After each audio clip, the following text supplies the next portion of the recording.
Right, one take. Here we go. Happy over.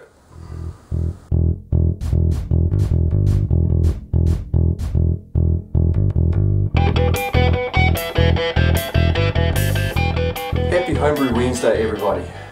This is my tradie beer. This is the beer that I trade with. So if I have a mate come around and give me a hand fixing my fridge or stuff like that, or doing electrical stuff, give them some of these. Because not all people like real hoppy beer. Oh, smells like flowers, bro. You know, they don't like those hops or that high ABV. You know, we're used to 8-10% ABV, aren't we, us craft beer drinkers? And we're used to that florally hop aroma. Well, this is just a bog basic standard beer, like you buy in a supermarket. 4.5%. Looks like beer, got bubbles like beer, tastes like beer. It's a tradie beer. Cheers.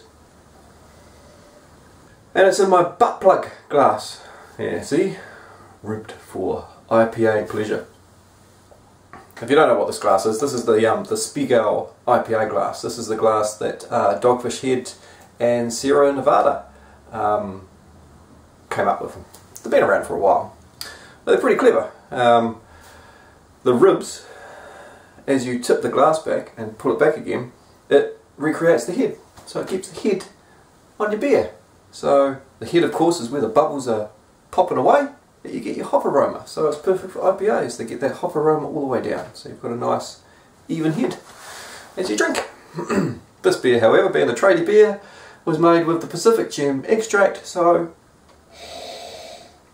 it's got not much hop aroma. But anyway, that's good.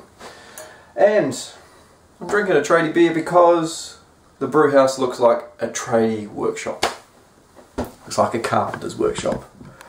Shit on the floor, saws, spanners, squares, bits of timber, sawdust. All because of that, been working on the parallel counterflow chiller, and it is getting really getting close to having it finished actually. Bit of painting, but there'll be more about that in another video because I've been recording all the steps. Enough of that, keep it under wraps until it's finished. You gotta watch the video for the build of the parallel counterflow chiller when I get it finished, because there's been heaps to do. There's shitloads to do. Not drink beer.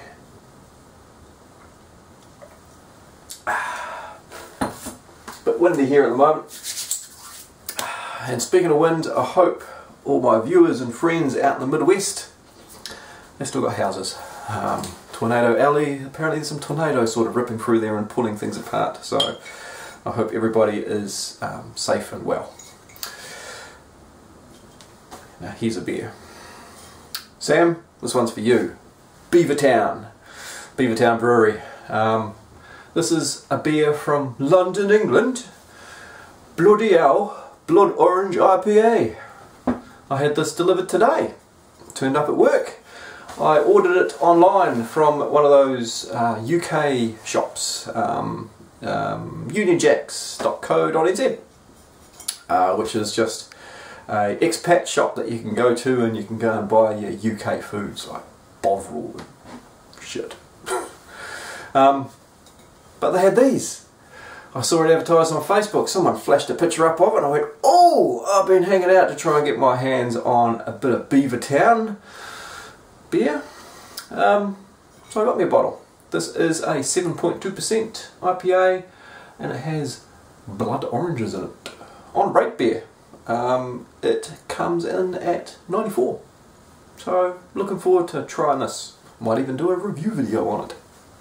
Just for shits and giggles. Why not? But yeah, what else has been happening? The competition.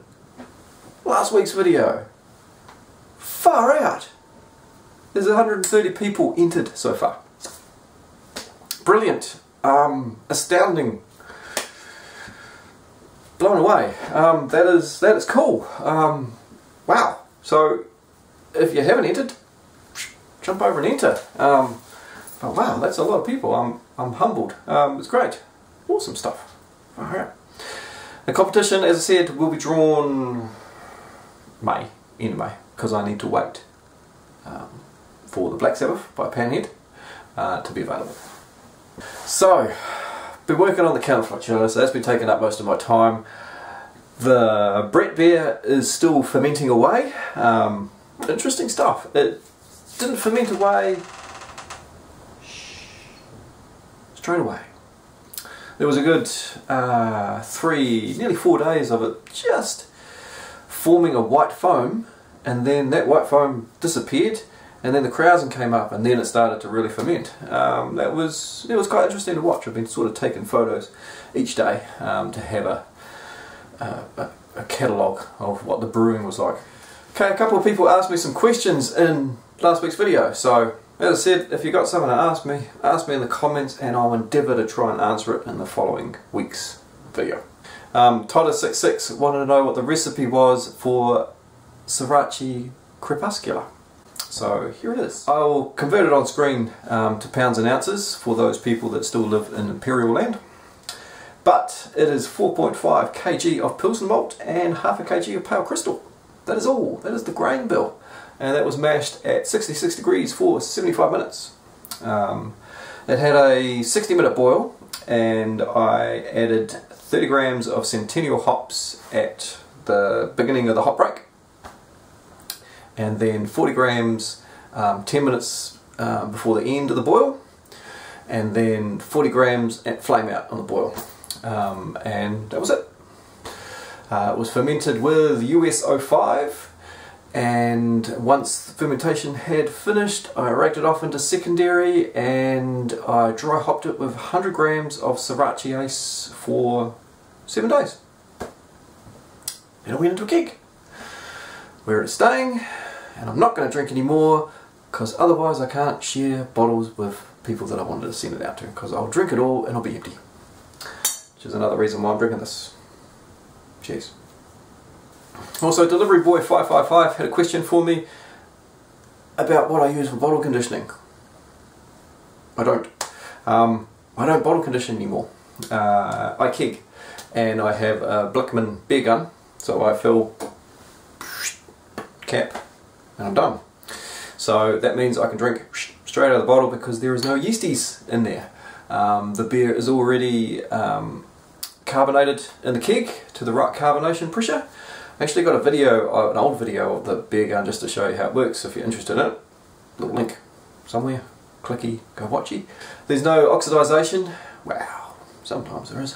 The bottles have oxygen purged out with CO2 before the beer's filled and then capped, so it works really well.